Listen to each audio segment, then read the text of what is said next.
Baie dankie, ons gaan saam lees uit Exodus 14. Ek gaan eers vers 11 tot 14 lees.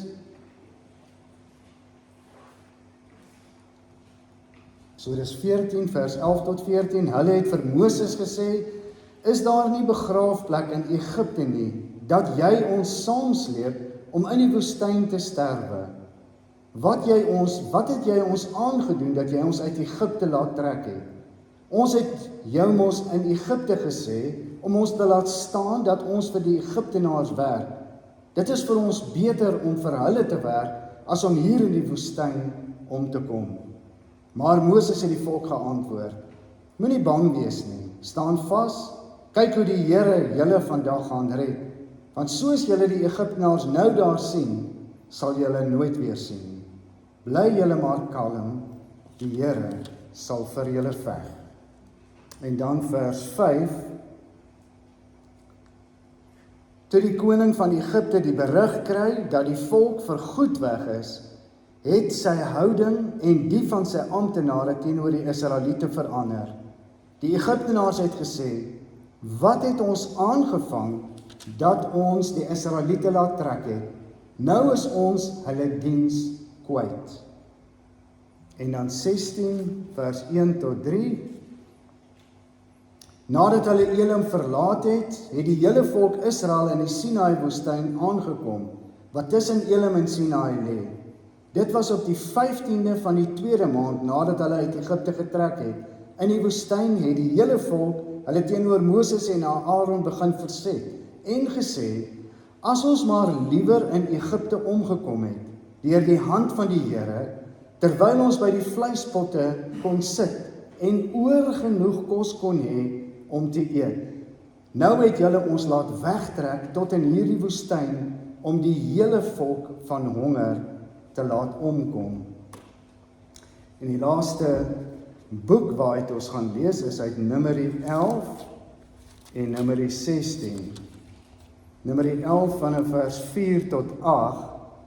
Wat sê die mense van ander afkoms wat saam met die Israeliete getrek het 'n onweerstaanbare lus vir vleis gekry. En toe het die Israeliete self ook begin kla en gesê: As ons tog net vleis gehad het om te eet. Ons onthou nog die vis wat ons in Egipte verniet kon eet. Ook die komkommers, waterlemoene, prei, eie en knoffel. Maar nou wurg ons, daar is niks behalwe hierdie manna voor ons nie. Ekskuus, ek nog aangelees. Die manna was soos koriandersaad en het gelyk soos balsamgom. Die volk het die manna oral vandaan bymekaar gemaak, dit op maalklippe gemaal of in vysels gestamp en dan in panne gebak of roosterkoek daarvan gemaak. Dit het soos oliekoeke gesmaak. En dan 16 vers 3.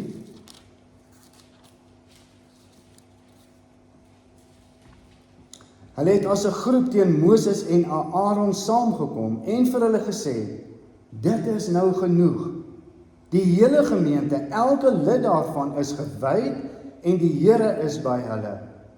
Waarom verhef julle dan bo die gemeente van die Here?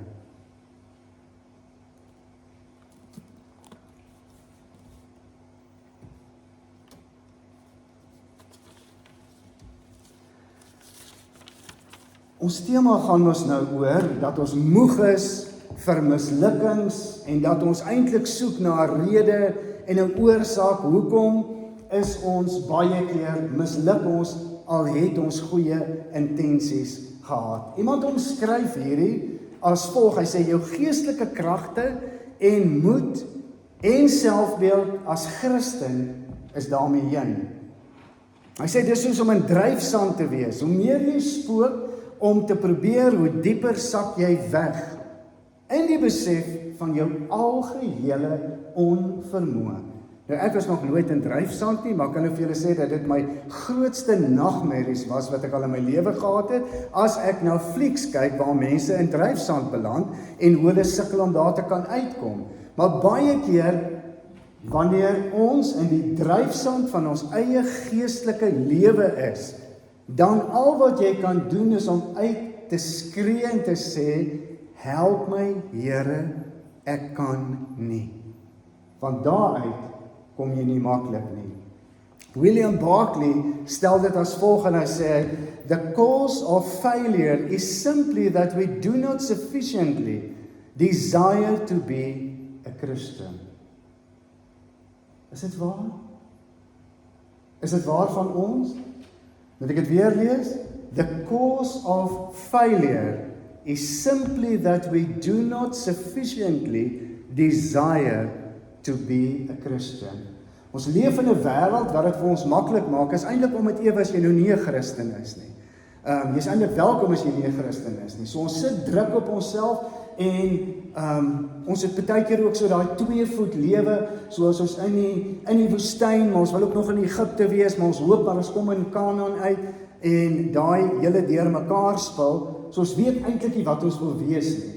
En dit maak dat ons baie keer misluk. Hoe harder jy probeer, hoe dieper sak jy weg in hierdie dryfsand in. Ek dink, as ons na die woord toe teruggaan en ons gaan kyk, dan sien ons wat die volk Israel gedoen het. En dan kan ons onsself eintlik op 'n manier posisioneer en sê, maar maak ons nie soortgelyke foute as wat hulle gemaak het nie. Numeri 11 staan daar hierdie stuk, en dit is net vir my so, ek het dit mos nou gelees ook vir julle, sê dat die mense van ander afkoms, wat saam met die Israeliete getrek het 'n onweerstaanbare lus vir vleis gekry. Hoor ons mooi wat hier staan. Sien ons onsself, sien ons eie foute ook raak, sien ons raak dat die oorwinning oor sonde vir ons baie keer so moeilik is, want wat gebeur? Terwyl die Israeliete in Egipte was, het die Here vir hulle 'n keuse gemaak om te verander en hy sê vir hulle trek weg hierso en dan besluit hulle om die juk van die slawe arbeid te breek en dan Egipte te verlaat. Maar in die tussentyd het hulle lekker gebly in Egipte. Hulle het 'n paar oulike vriende gemaak en dan besluit hulle maar hulle vat sommer van hierdie vriende saam met hulle. Terwyl hulle na die woestyn toe gaan trek en terwyl hulle op pad Kanaan toe is, gaan hierdie vriende sommer saam met hulle. En dan het hulle heerlike maatjies daar by hulle, en ek dink ons kry dit vandag ook.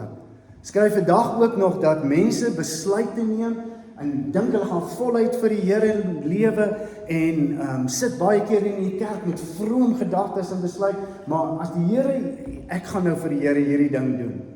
Maar hoeveel keer het dit al gebeur wat ons hierdie besluite geneem het om vir die Here anders te gaan lewe, voluit te gaan lewe, kraakvars te gaan lewe en dan misluk dit. Hoekom? Want ons neem baie keer ook, ons breek nie radikaal met die wêreld nie, ons neem eintlik die wêreld en daai vriende van die wêreld saam met ons by hierdie nuwe besluit en daai vriende maak dit vir ons moeilik om op die ou en die Here te dien en die Here lief te hê. En wat is die volgende wat dan gebeur? Dan begin hierdie mense kla. God voorsien, God gee. En dan kla hulle en hulle sê, maar hulle is so lus nou vir vleis. Hulle is nie meer lus vir hierdie kwartels en die manna nie. Hulle wil nou weer van die vleis hê. En dan ewe skielik begin die Israeliete ook sommer saam sing en praat en sê, o ja, maar ons het lekker vis geëet daar, en ons het lekker komkommer geëet, en ons het lekker wat lemoen en prei en eie, ons het al hierdie goed lekker geëet, en hier sit ons nou. Ewe skielik verlang hulle terug na hulle verlede. Ewe skielik dink hulle terug aan Egipte, aan die dinge waarvan God hulle vrygemaak het, verlang hulle weer van, of weer na. Hoe lyk dit vandag met die kerk van Jesus Christus hier op aarde? Is die Christene nog besig met die Egipte goede? Is die Christen in die kerk nog besig met dit waarvan God ons eintlik oortuig het en ons weggevat het? Het ons as Christene, ons wêreldse vriende, waar die stert eintlik die hond swaai en vir die hond sê wat moet nou gebeur binne in die kerk? ons beland mos soms in sulke goede, dat die Egiptiese vriende saam met ons gaan, en vir ons die hele tyd attent maak, en dan begin ons ook reageer, en ons praat ook saam, en ons verlang ook dan na die waterlemoene, en die komkommers, en die pruie, en die eie. Ons is so besig met die ou Egiptiese vriende, met die ou Egiptiese lewenstyl, dat ons eintlik nooit in Kanaan sal kan uitkom nie. 2 Korintiërs, ek wonder of dit nie is wat Paulus bedoel nie. Dan sê hy, 'n gelowige en 'n ongelowige trek nie in dieselfde juk nie. Ons doen nie dieselfde nie, ons het nie dieselfde oortuigings nie. Dit beteken niks dat ons 'n verantwoordelikheid het teenoor mense wat nie die Here ken nie, maar ons span nie saam met hierdie mense nie. En daar moet 'n afstand wees. Dis ons uitdaging, ons kan vir hulle bid, ons kan vir die Here vra, maar hulle spreek ons nie aan nie. En hulle sê nie vir ons wat ons doen nie. Ons hoor by die Here. Ons vat uit die Here se woord. Ons word oortuig deur die Heilige Gees. En ons doen vir God se eer en nie vir ons eie prestige nie. Salomo sê in Spreuke, hy sê, dit wat in jou gedagtes, dit wat jy die hele tyd hoor, dit wat jy mee gevoed word, dit raak jou lewe. So hierdie Egiptenaars het lekker geweet, die oomblik as hulle altyd hierdie saadjie saai en hierdie saadjie nat maak en hierdie saadjie voed, dan gaan die Israeliete begin om weg te gaan van die Here af. Ek dink mense, ons leef in 'n wêreld waar mense maak en breek. Ons leef in 'n samelewing waar die samelewing eintlik individue die autoriteit gee om sommer hulle eie reëls te maak. En jy sien dit, jy hoef nie vreeslik ver te kyk om dit te kan sien, hoe in ons gemeenskap, die samelewing, vir individue die reg gee om te maak net wat jy wil. En wanneer die Israeliete dan by die Egiptenaars hoor, maar hoekom moet jy aan God gehoorsaam wees? Hoekom moet jy doen wat die Here sê? Dan begin hulle ook presies dieselfde te doen. As ons kyk byvoorbeeld in ons eie praktiese leefstyl by ons huise. Wat lees ons? Lees ons die Egiptiese goeters van die môre tot die aand? Is dit wat ons voed? Is dit wat ons gedagtes bepaal? Waarna kyk ons op televisie? Is dit wat ons gedagtes bepaal? Is dit wat ons vol maak? Is dit eintlik daai een wat die saadjie saai wat vir jou die hele tyd vertel, ja, maar vleis was daarom lekker geweest toe ons in Egipte was. En hulle sê mos dan verlang hulle na die vleispotte van Egipte. Die Israeliete begin om terug te verlang Egipte toe. En dan lees ons dat hulle eintlik 'n verskriklike ding doen. Dat hulle vir Aaron en vir Moses sê, maar wie het julle aangestel? Wie het vir julle gesê, julle kan vir ons kom sê, wat ons nou moet doen? Wat is reg en wat is verkeerd? So die Egiptenaars maak eintlik dat daar 'n ding in die Israeliete se harte groter en groter word. En dan sê hulle vir Moses, wie gee jou die reg en vir julle die reg om met ons te kom praat? Baie keer doen die Egiptenaars dit binne 'n Christelike gemeenskap, binne 'n kerk, waarin mense sê, maar wie gee die kerk die reg om vir my te sê? Wie gee die kerk die reg? Wie gee vir jou die reg as Christen? Wie gee vir jou die reg om met my te kom praat? En dan is die gevolg dat die Israeliete sê, hierdie manna is bitter. Smaak nie meer lekker. Ek wil nie hê wat God vir my gee nie. Maar wat is primêr die rede hoekom hierdie opstand gebeur? Want hulle vriende het saam met hulle uit Egipte uitgetrek.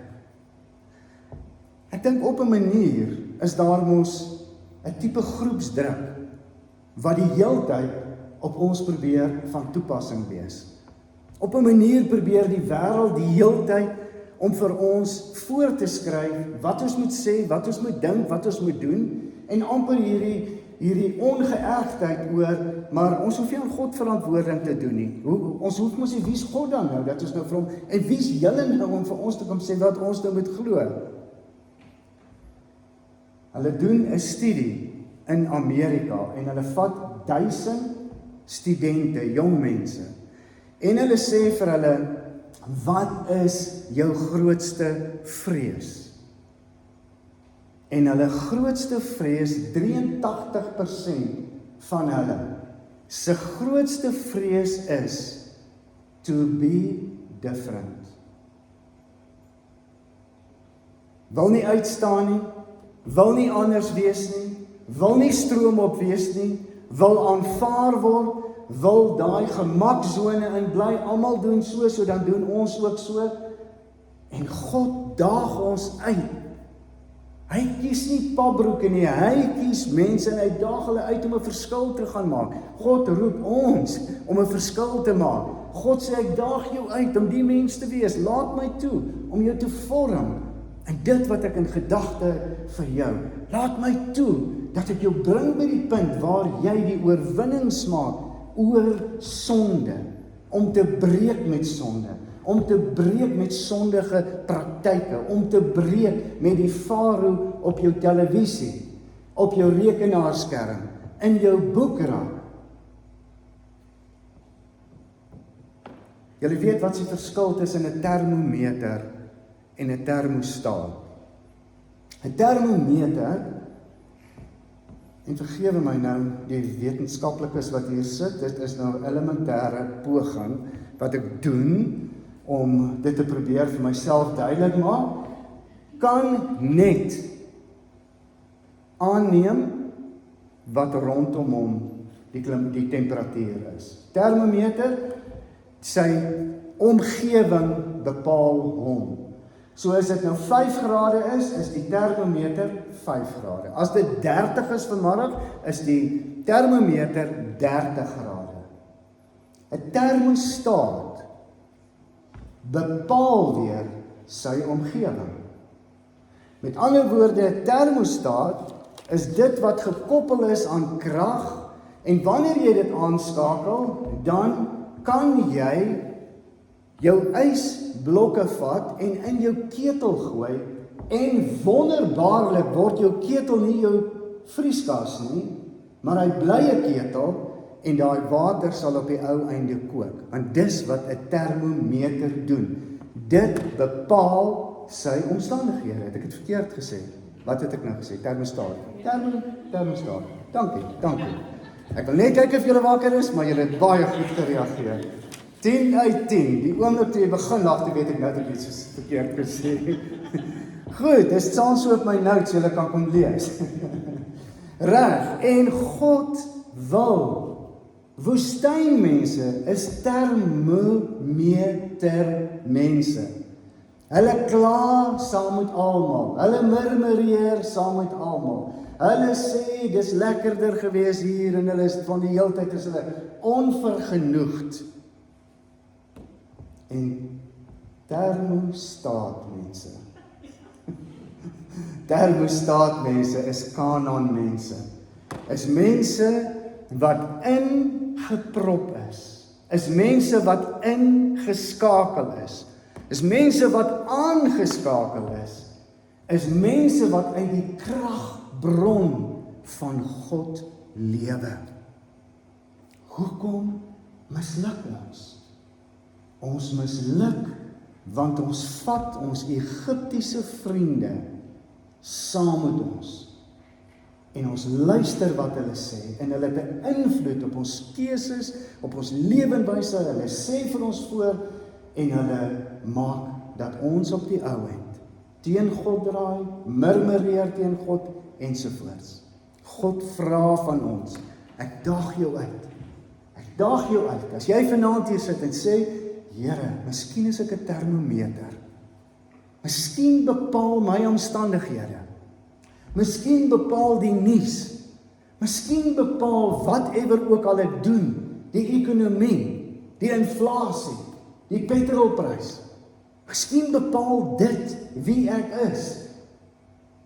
Maar Here, verander dit vanaand. Ek wil vanaand ingeprop wees. Ek wil aangeskakel wees. Ek wil uit die kragbron van wie U is. Ek wil 'n termostaat wees. Dis reg, Nico? Termostaat. Ek wil dit wees. Ek wil dit wees, Here. Dit behaag U wanneer U kinders hierdie verskil gaan lewe. Help my, rus my toe. Gee my wat ek nodig het deur U Heilige Gees en word verheerlik dat ons nie aan mekaar misluk nie, maar staande bly, gemotiveerd bly, doelgerig bly, met ons oë op Hom en ons hand in Hom. Amen. Hemelse Vader, as ons hier sit, Here, dan weet ons, miskien is daar goed waarmee ons nog nie gebreek het nie. Miskien is daai goed waarmee ons nie gebreek het nie, die rede hoekom ons baie keer misluk. Die rede hoekom ons soms voel, ons wil opnuut weer ons lewe vir U gee, en ons wil weer probeer, maar dan misluk ons weer. Want ons breek nie met die wêreld en die wêreldse dinge nie. Here, vanaand wil ons vir U kom vra. Ons wil ingeskakel wees by U. Ingeprop, aangeskakel uit die kragbron van U hemelse arsenaal wat tot ons beskikking is. Ons wil gaan lewe uitgedaag deur U en bemagtig deur U tot U eer en tot verheerliking van U naam. Kom vat weg wat ons verhinder. Kom wys ons, wat is dit in ons lewe wat maak dat ons misluk? Dat ons terug verlang aan mekaar na die Egipte tye toe. En stuur ons uit in ons gemeenskap, vol van wie U is, sodat dit die dominante uitreik in ons gemeente sal wees en in ons gemeenskap sal wees. Hierdie kinders van NG Kerk, Huisview, is vol van die Heilige Gees en gehoorsaam aan die Here. In Jesus Christus se naam. Amen. Ons gaan afsluit